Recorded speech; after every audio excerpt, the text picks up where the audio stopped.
Chegou a nossa sexta-feira, aliás, uma sexta-feira super especial, que a gente está próximo de um grande evento da humanidade, a chegada do nosso Mestre Jesus, que encarnou para mostrar para nós todo um caminho de luz e de amor.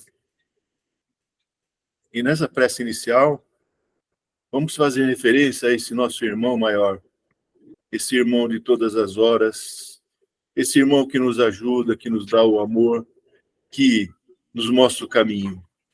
E assim, nos tranquilizando um pouco mais, vamos permitir que a espiritualidade se aproxime de nós para a exposição do tema do Natal pelo Vitorino, um tema muito importante para a gente entender toda a filosofia, todo o envolvimento desse evento maravilhoso, que é a chegada de Jesus.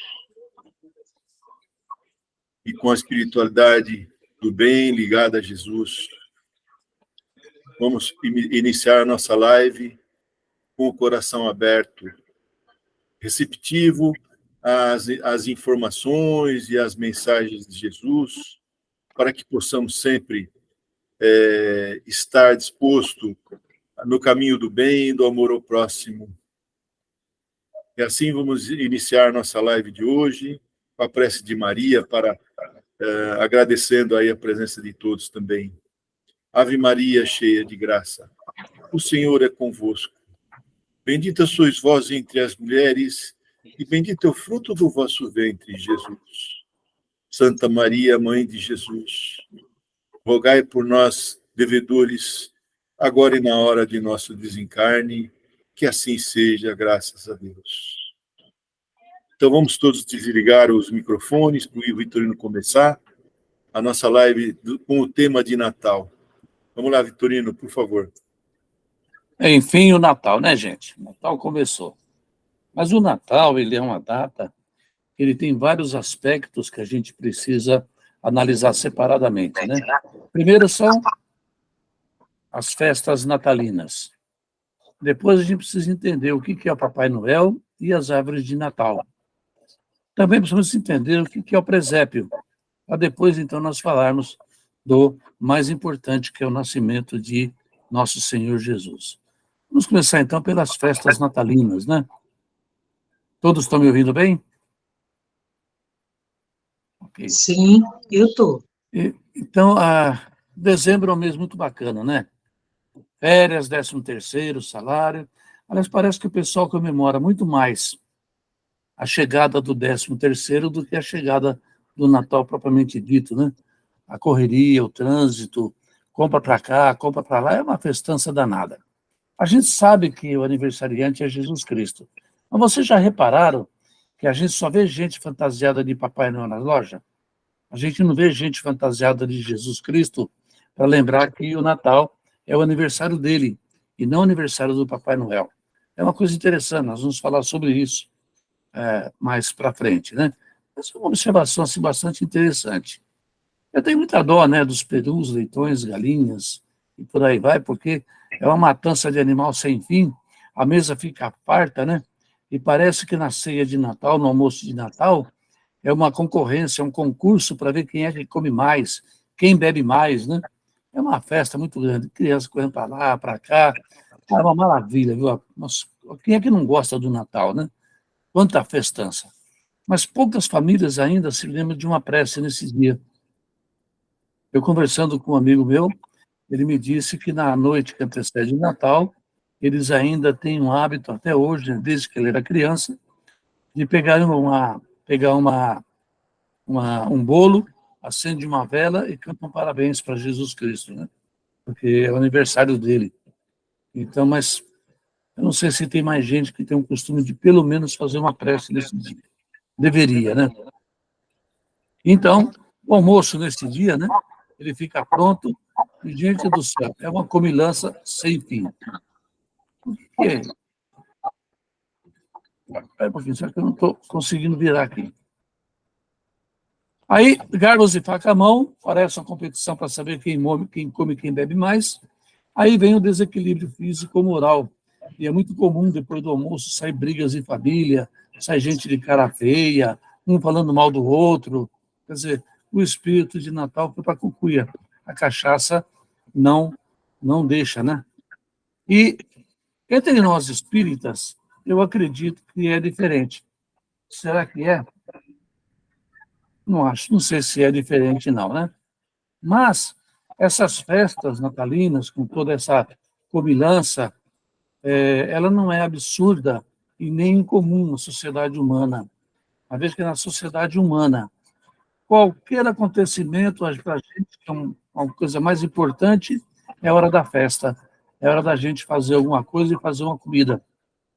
Um aniversário, uma data importante, dia dos papais, dia da mamãe, e lá vem, né, os próprios animais sendo sacrificados para o nosso prazer. Há quem diga que esse costume surgiu quando a humanidade iniciou a sociedade lá nos tempos das cavernas. Quando a gente vivia nas cavernas, e começou a surgir as sociedades, as pessoas começaram a viver em grupos, saíam os homens para a caçada, eles caçavam, matavam os animais, traziam o animal morto, as mulheres limpavam os animais, assavam, e todos se sentavam em volta da fogueira e ficavam comendo a carne do animal, e os caçadores contando as peripécias que eles tiveram, as dificuldades que enfrentaram, muitos perdiam a vida nessa caça, e eles se divertiam contando tudo isso. Eu não sei se na casa de vocês acontece isso, mas é comum no Natal as pessoas se reunirem e ficar falando sobre o que aconteceu durante o ano. É a mesma coisa, mudou apenas o modo, mudou apenas a maneira dessa tradição acontecer, que está enraizado na sociedade até hoje. Então, a festa natalina, a gente não pode esquecer que ela não tem absolutamente nada a ver com o nascimento de nosso Senhor Jesus. Ela é uma tradição humana da nossa sociedade e a gente cumpre essa tradição até hoje, né? Então, a gente não pode perder esse foco, né? E o Papai Noel? A origem do Papai Noel, gente, não é certa. Não existe documento suficiente para comprovar. Existem muitas histórias a respeito do Papai Noel. Eu trouxe para vocês aqui a história e ela é considerada mais plausível, embora ela possa não ser verdadeira, né? Papai Noel pode ser uma homenagem a São Nicolau, protetor da Rússia e da Grécia. Por que, né, essa homenagem? O Papai Noel, além dele poder ter sido russo ou grego, ele também pode ter sido alemão. Então, você vê como as coisas mudam, né? E Nicolau, ele era um bispo de Mira, na Anatólia, por volta do século IV. Mesmo a existência desse bispo, ela não pode ser comprovada por documentos. Não existem documentos que comprovam a existência desse bispo. Mas ele é muito, muito respeitado. Ele teria participado do primeiro concílio de Nicéia, quando começou a Igreja Católica a ser a religião do Império. Mas teria participado, também não tem certeza disso, né? Depois da sua morte, o seu corpo foi sepultado na cidade de Mira. E em 1807, o corpo dele foi roubado e foi trasladado para Bari, na Itália. E foi lá na Itália que ele ganhou fama, o São Nicolau, né? Esse Nicolau, ele tem uma história assim muito bonita, né? Muito bonita a história. Pode até não ter sido verdadeiro, mas é linda a história. Ele era muito bondoso, ele era muito caridoso, e ele resolveu então presentear as crianças pobres com doces e guloseimas na véspera de Natal. Então ele ia de casa em casa deixando doce, deixando presentinho, mas geralmente era doce e guloseimas que as crianças pobres não tinham o que comer durante o ano. Aqueles doces que faltavam na casa deles, tamanha era a pobreza. Com o tempo, né, as crianças, já esperando o Papai Noel, que não era Papai Noel, eles não sabiam quem é que estava dando aqueles doces, mas toda a véspera de Natal tinha. E então o que eles começaram a fazer? Começaram a colocar pé de meia pendurado na janela, do lado de fora, que é para o doce não cair na neve e se perder na neve, né? Então começou esse hábito de colocar o pé de meia lá do lado de fora da janela. Quando ele se fez bispo, ele adotou uma roupa vermelha, semelhante a essa que o Papai Noel usa hoje. Daí, provavelmente, as pessoas acreditarem que o São Nicolau ele tenha dado origem ao Papai Noel. Então, ele se tornou bispo, e para ele instigar a curiosidade da família, porque ninguém sabia quem deixava aqueles doces. Ao invés de colocar no pé de meia, ele passou a jogar os presentes pela chaminé. E há quem diga que, além disso, também ele jogava algumas moedas de ouro. Por quê? Porque o povo era tão pobre, que a maioria não tinha nada de diferente para comer. Mesmo durante o ano, a comida era rara. Então, ele dava essas moedinhas que diminuíam um pouco a fome das famílias pobres. Então, além de ajudar a criança, ele também estava ajudando as famílias a ter alguma coisa para comer. A figura do Papai Noel foi difundida, então, a partir de Bari, na Itália, foi difundida por toda a Europa, e o Papai Noel, então, ficou conhecido. Mas, como o movimento da reformista da igreja, que começou lá com Martinho Lutero, com Calvin, a imagem dele foi desaparecendo e permaneceu viva só na Holanda. A Holanda foi o único país da Europa que manteve viva a imagem do Papai Noel. E alguns imigrantes holandeses levaram essa imagem para os Estados Unidos, onde lá ele ganhou o nome de Santa Claus, que é Papai Noel também, do mesmo jeito, né? E lá nos Estados Unidos, um detalhe, o Papai Noel nem sempre foi como nós o conhecemos, né?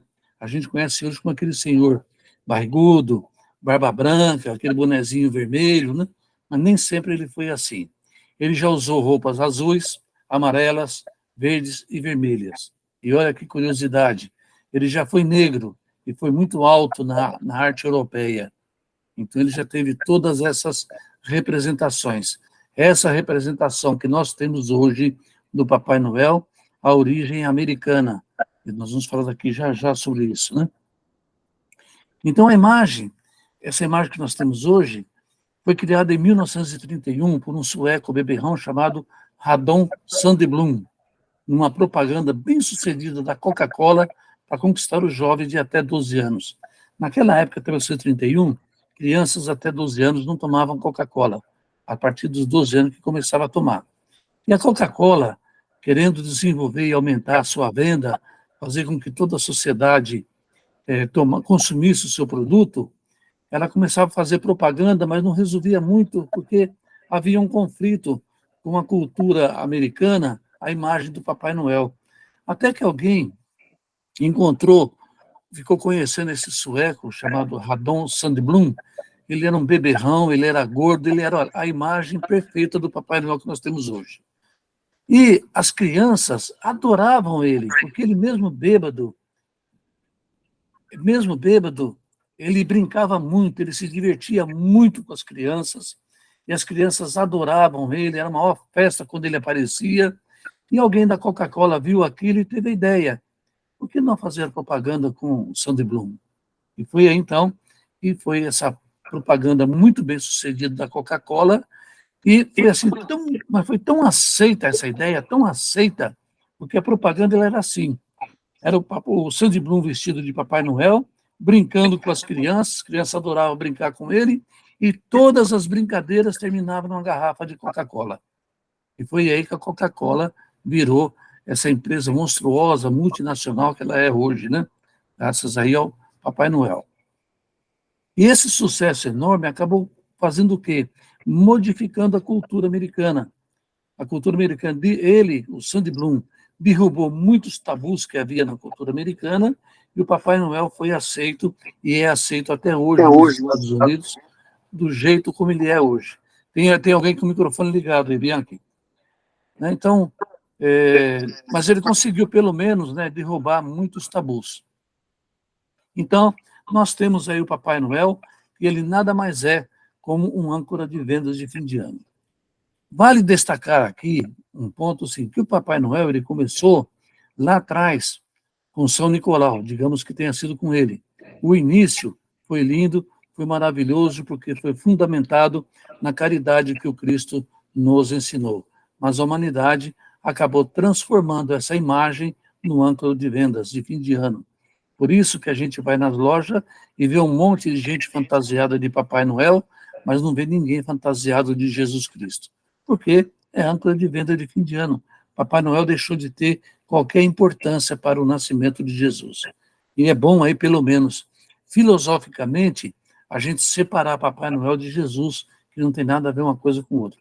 Esse Papai Noel que nós conhecemos hoje, tá? E as árvores de Natal?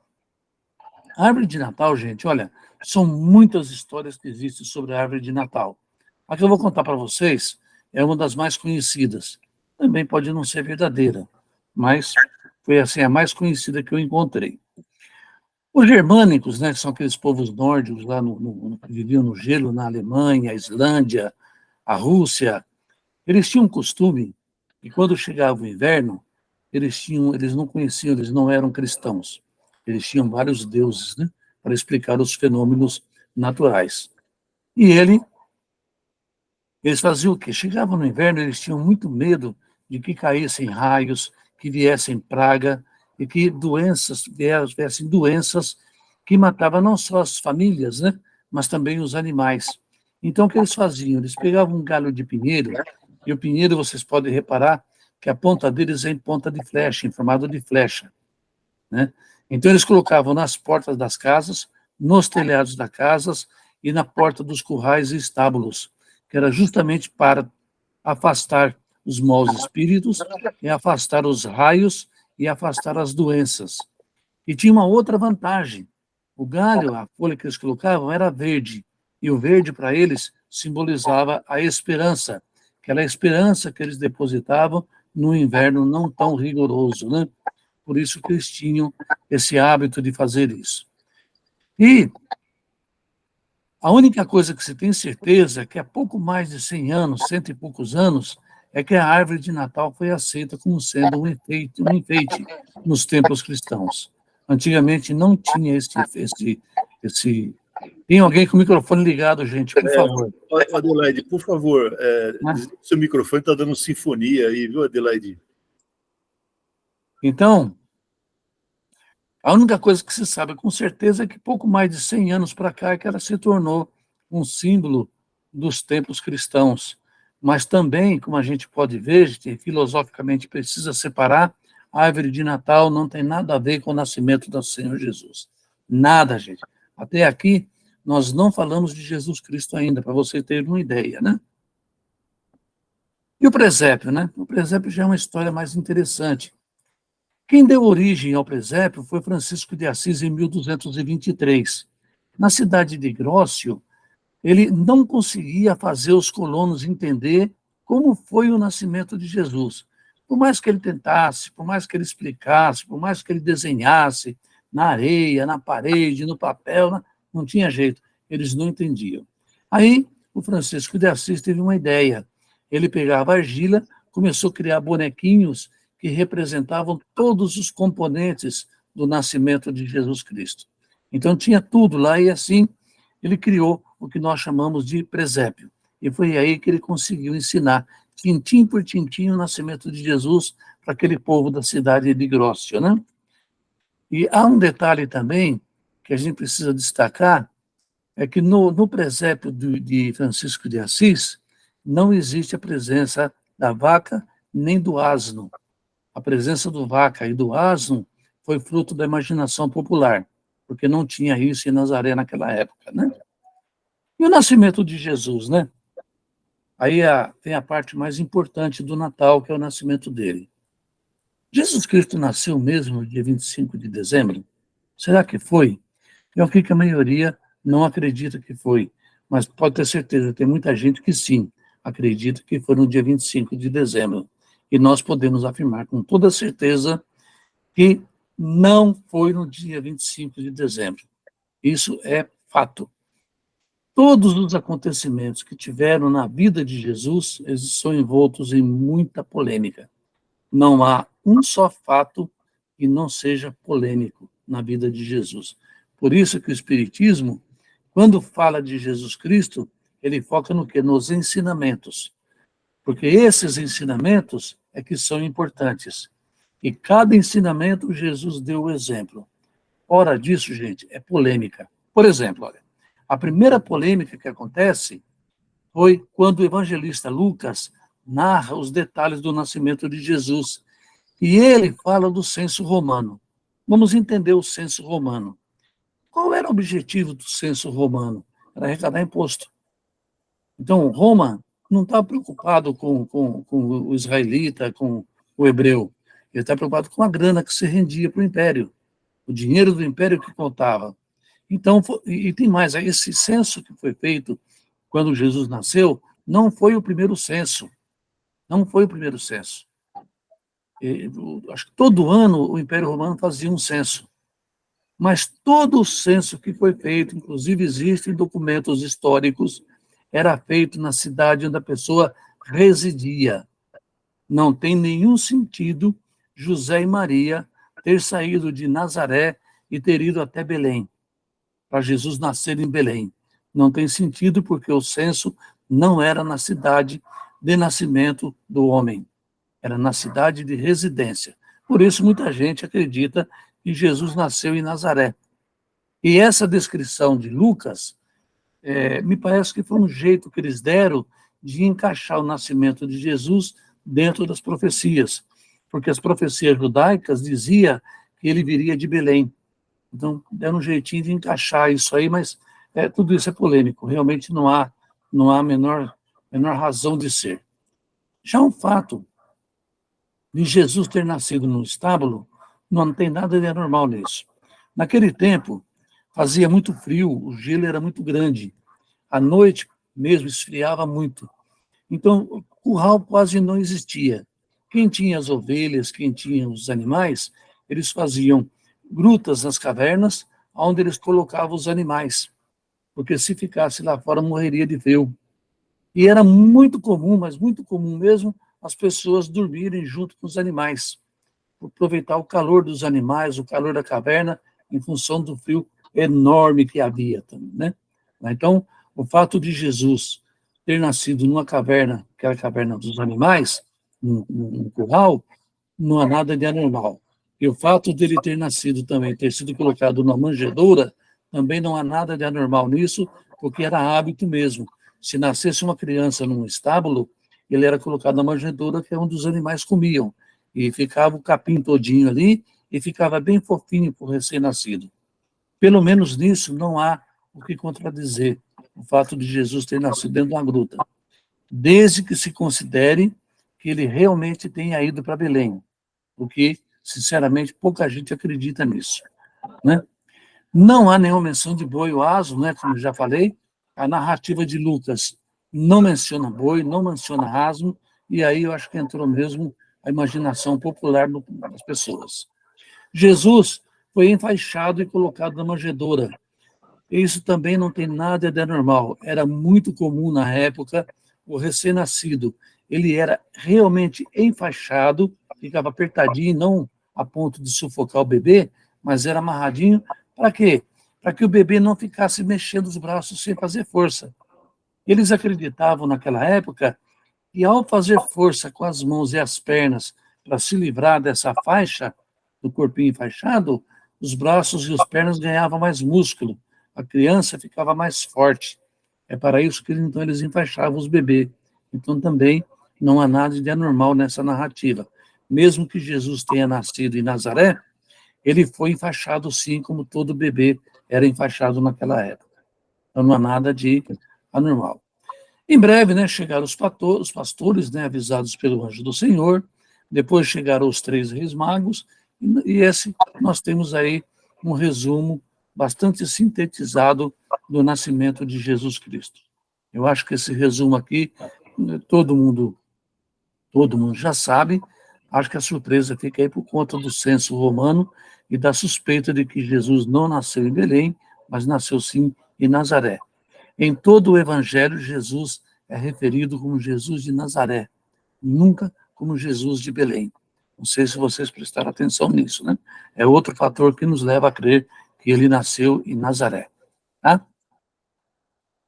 A importância dessa data para a humanidade, ela é muito forte, mas é forte demais. Foi tão forte que o nosso tempo foi dividido em antes e depois de Cristo. Se vocês virem a sigla AC ou AD, significa antes de Cristo, e DC, depois de Cristo. Alguém pode perguntar, por que AD, né? AC, antes de Cristo. Por que AD? AD é antes de Cristo em latim, que é chamado de Anno Domini, ou seja, o ano do Senhor. Não dá na mesma, né? Tanto um como o outro. Mas, quem foi desenvolvido essa técnica foi o monge e escritor cristão Dionísio. Mas acontece que quando ele foi estudar a questão temporal, por causa das dificuldades, até dificuldades de documento, dificuldade científica, dificuldade de conhecimento do ano naquele tempo, o Dionísio, ele acabou cometendo um erro e ele calculou errado a data de Nosso Senhor, e esse erro está hoje calculado em torno de 4 a 6 anos, atrasado. Então, na verdade, hoje nós estaríamos em 2027 ou 2029, dependendo aí da conta que se faça. Foi um cálculo errado que ele fez, não por ignorância dele, mas por impossibilidade da época, e o tal fim do mundo, né, que se esperava para 2000, devia ter acontecido por volta de 1994, ou até 1996, e ia pegar todo mundo aí de surpresa, né? Por causa desse erro do Dionísio. E graças a Deus, né? Graças a Deus a gente não fomos pegos de surpresa. Bom, nós erramos no ano dele, né? Mas se é o dia de nascimento dele, ele nasceu no dia 25, também erramos. Ele não nasceu no dia 25, e nem sequer nasceu em dezembro. O nascimento de Jesus, na verdade, ninguém sabe ao certo quando foi. Só para se ter uma ideia, o Natal já foi comemorado no dia 6 de janeiro, 25 de março, e há quem acredite ter sido em abril. Tamanha a confusão que existe em torno do nascimento de nosso Senhor Jesus Cristo. Aí fica a pergunta, né? Por que então dia 25 de dezembro? Por que não manter no dia 6 de janeiro? Por que 25 de dezembro? Aí a gente tem que voltar lá para o povo germânico. Os povos germânicos, eles não eram cristãos, eles eram ateus, eles tinham muitos deuses, e havia um interesse da Igreja Católica em converter os povos germânicos em cristãos. E a Igreja Católica, estudando os costumes, descobriu a Saturnália. A Saturnália, eles comemoravam quando chegava o fim do inverno e chegava a primavera. E a primavera trazia o sol, que era conhecido por eles como Deus Sol. O inverno, para eles, era um período muito rigoroso.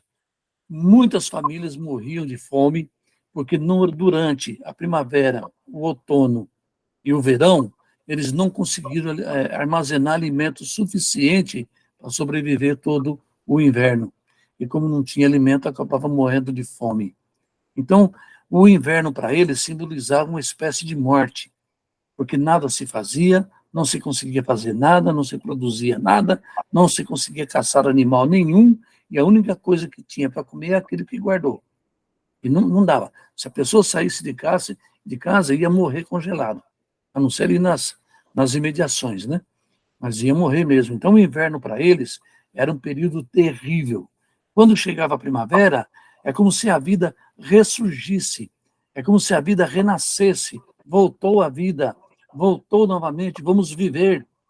E aí eles agradeciam ao Deus Sol pela sua chegada e faziam aquela festa em comemoração, e essa festa tinha o nome de Saturnália. Na Saturnália, então, existe uma relação, ou alguma semelhança com o renascimento de Jesus, porque conforme a Igreja Católica acredita, e acreditava naquela época, Jesus renasceu em corpo. Então, Jesus renasceu, Jesus voltou à vida. Então, eles pegaram a ressurreição do Cristo com a ressurreição da vida, que acontecia no dia 25 de dezembro, e então adotaram o dia 25 de dezembro como sendo o dia de nascimento de nosso Senhor Jesus, e foi um sucesso, porque todo o povo se converteu ao cristianismo graças a essa abordagem da Igreja Católica. Conseguiram transformar os ateus em cristãos, aproveitando essa semelhança da Saturnália com o nascimento de nosso Senhor Jesus Cristo. Como a vinda de Jesus ao mundo, né, ela representa uma ressurreição, então existe essa semelhança, nós já falamos, né? A fixação da data Quando é que aconteceu isso? Foi em 440 depois de Cristo. E foi a tentativa aí de cristianizar a festa pagã dos cristãos. Então, a gente pode notar a influência pagã no seio do cristianismo. A influência pagã, diga-se de passagem, ela é muito maior do que a gente imagina, não apenas no seio do cristianismo, mas também até mesmo na composição do Velho Testamento, que aí a gente precisaria entrar num outro assunto que foge do nascimento de Jesus. Mas ali no Velho Testamento, a gente percebe muita influência pagã no meio judaico e depois também no meio cristão, né? E é uma coisa assim, interessante. Mas podem reparar que nos presépios, né, achei curioso esse desenho, porque eles colocam uma cabana. E não é verdade, Jesus não nasceu na cabana, viu, gente? Jesus nasceu dentro de uma gruta, segundo a narrativa de Lucas, na qual cada um tem a sua consciência e eu não acredito. Então, como espíritas, a gente deve perguntar, né? Como é que o espiritismo aceita tudo isso? Você não vê em nenhuma casa espírita, nem na Federação Espírita, nem na Redenção, nem lá no Lar de Maria, em lugar nenhum a gente vê o Centro Espírita ir contra tudo isso que a gente vê. Por que o Espiritismo aceita tudo isso? E aceitar tudo isso, gente, cuidado com essa palavra aceitar, porque aceitar não é incorporar. Aceitar é simplesmente não modificar. E por quê? Porque a função do Espiritismo, enquanto Consolador prometido, não é de fazer mudança nos nossos hábitos, nos nossos costumes e nas nossa tradição. O Espiritismo não veio para isso. Então, os hábitos que a sociedade tem, os costumes que a sociedade tem, as tradições que a sociedade tem, só serão mudados o dia que a sociedade quiser.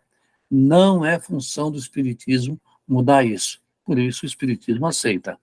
A função do Espiritismo, então, é para esclarecer que o Evangelho, em sua verdadeira pureza, possa ser entendido e praticado por todos.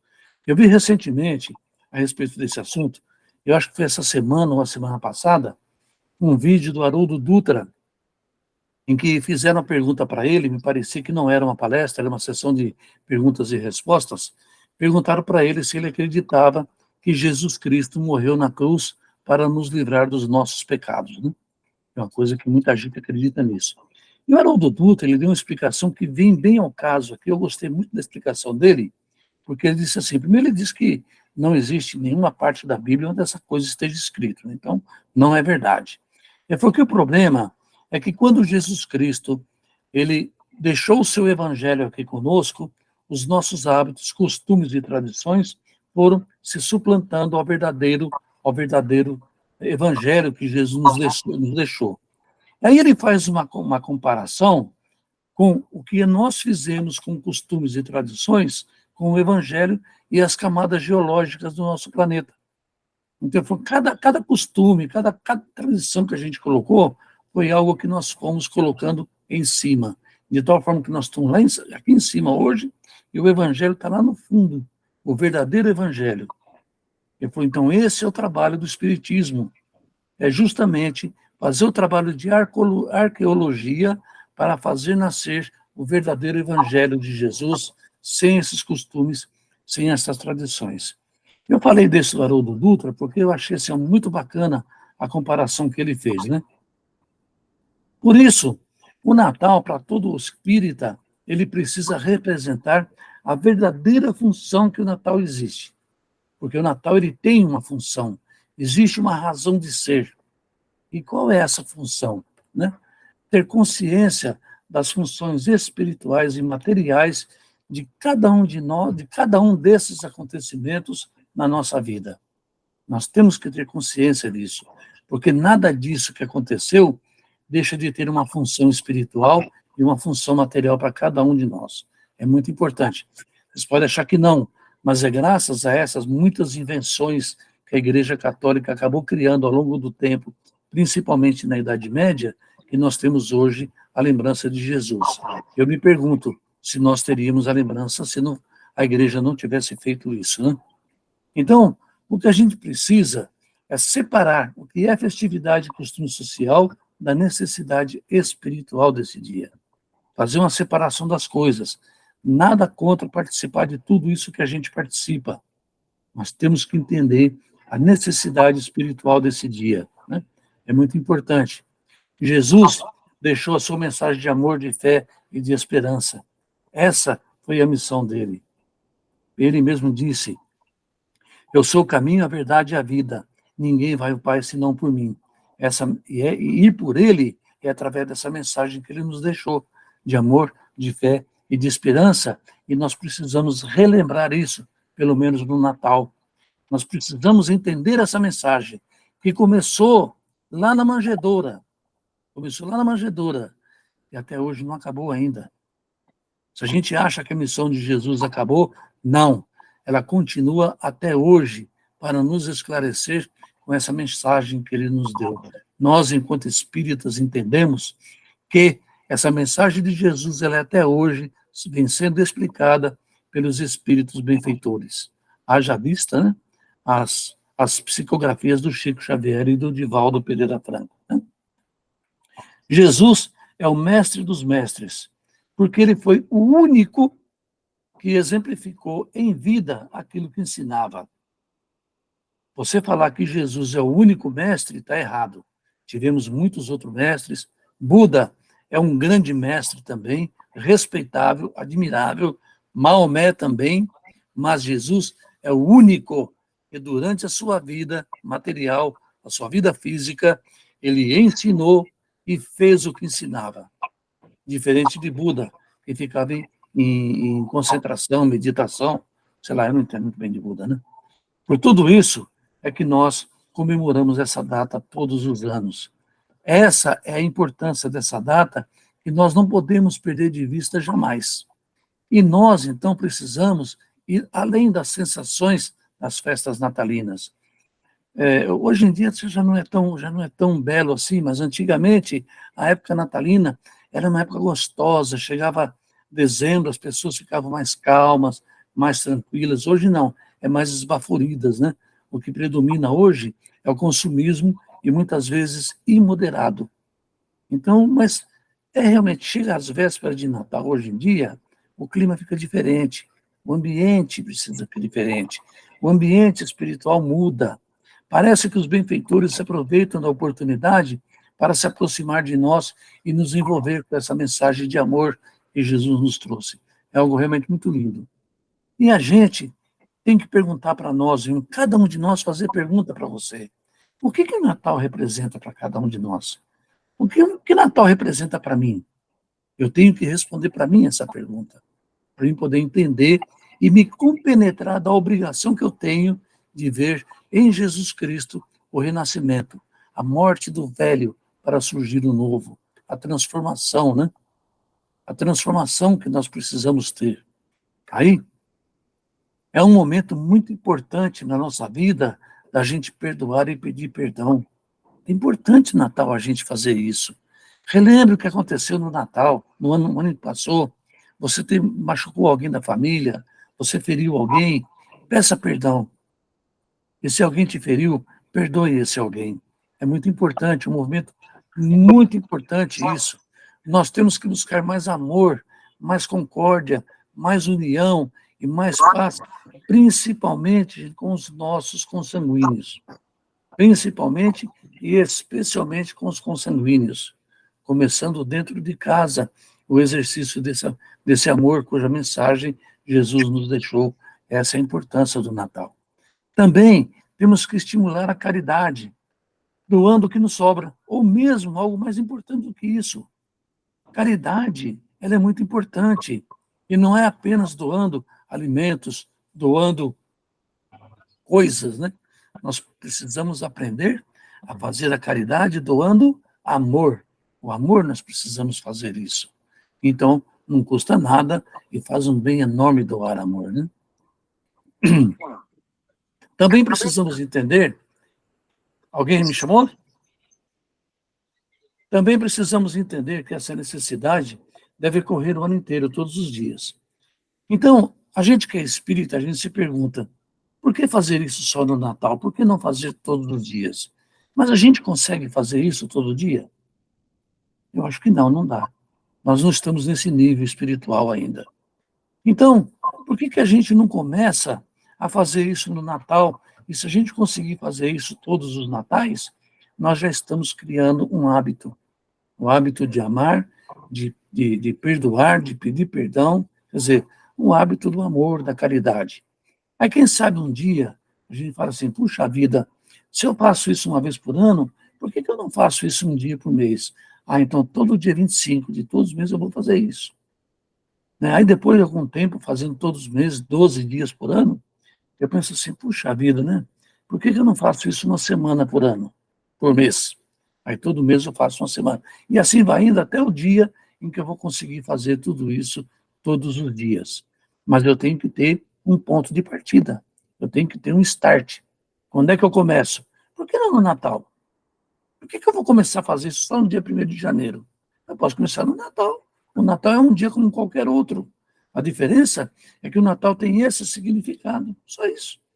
Nós podemos, sim, começar no Natal. Né? Por que não começar no Natal? E depois começar a repetir, já falamos, né? E nós precisamos também, aproveitar o Natal para a gente fazer aquele exame de consciência.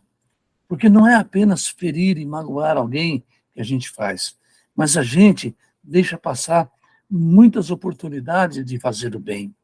E não fazer o bem já é um mal. Então a gente tem que fazer esse exame de consciência. Puxa vida, será que eu já perdoei ele? Será que, puxa, aquele dia lá que ele falou aquela coisa para mim, eu não deveria ter ficado quieto? Puxa, aquele morador de rua, eu virei as costas para ele, eu não deveria ter ido lá ouvir o que é que ele estava pedindo. Fazer esse tipo de exame para saber se não passou nenhuma oportunidade de fazer o bem. Repetimos, na verdade, esse exame de consciência precisa ser fazer diariamente. Mas se eu não consigo, vamos começar no Natal. É uma época muito propícia para esse exame de consciência, né? Será que a gente pode fazer isso? Não, porque eu não acredito que nós não conseguimos, não, viu, gente? É muito difícil. Afinal, e aí vem a pergunta interessante, né? Jesus nasceu no dia 25 de janeiro, ou de dezembro? Nasceu ou não? Olha, fica essa pergunta aí que me incomodou durante muito tempo. Qual é a importância que a gente tem da gente nascer, saber qual foi o dia que Jesus de fato nasceu? Isso importa, gente? Será que Jesus Cristo, lá no plano astral onde ele vive, será que ele está lá preocupado em saber, puxa, eu nasci em fevereiro, eles ficam me comemorando em dezembro? Você acha que está preocupado com isso? Gente, isso não tem a menor importância. 25 de dezembro é só uma data convencional. A humanidade cristã convencionou que dia 25 de dezembro foi o dia que ele nasceu. Mas não importa, né? Se a gente perguntar para Pedro, por exemplo, olha só que interessante, né? Se a gente perguntar para Pedro, ele certamente vai nos dizer que Jesus nasceu no 3º canto do galo. Naquela noite do Calvário, quando ele recusou, ele negou Jesus Cristo 3 vezes. Talvez tenha sido naquele dia que Jesus nasceu para ele, né? E se a gente perguntar para Paulo de Tarso, com certeza Paulo de Tarso vai dizer que Jesus nasceu naquele dia lá na estrada de Damasco, à frente aos portões de Damasco. Para Paulo de Tarso foi aquele dia que Jesus nasceu. E se a gente perguntar para Maria de Madalena, com certeza ela vai dizer que foi naquela tarde em que ele escreveu na areia. E se a gente perguntar para Tomé, certamente Tomé vai nos dizer que foi no dia em que ele se certificou que a morte não tinha poder sobre Jesus, quando ele tocou nas feridas de Jesus, né? Assim, o nascimento de Jesus, ele não pode estar vinculado a uma data. A data é apenas uma tradição humana. Jesus nasceu nas nossas vidas no dia que a nossa consciência foi despertada para o seu evangelho. No dia que eu me converti ao Cristo, foi nesse dia que ele nasceu. Então eu tenho o meu dia, cada um de nós tem o seu dia, e o dia 25 de dezembro é só uma convenção, nada mais. Então, finalizando, eu deixo uma perguntinha para vocês responderem. E para você, quando foi que Jesus nasceu? Gente, Feliz Natal para todos vocês. Muito obrigado mesmo por vocês terem me ouvido. E eu torço para que vocês tenham gostado.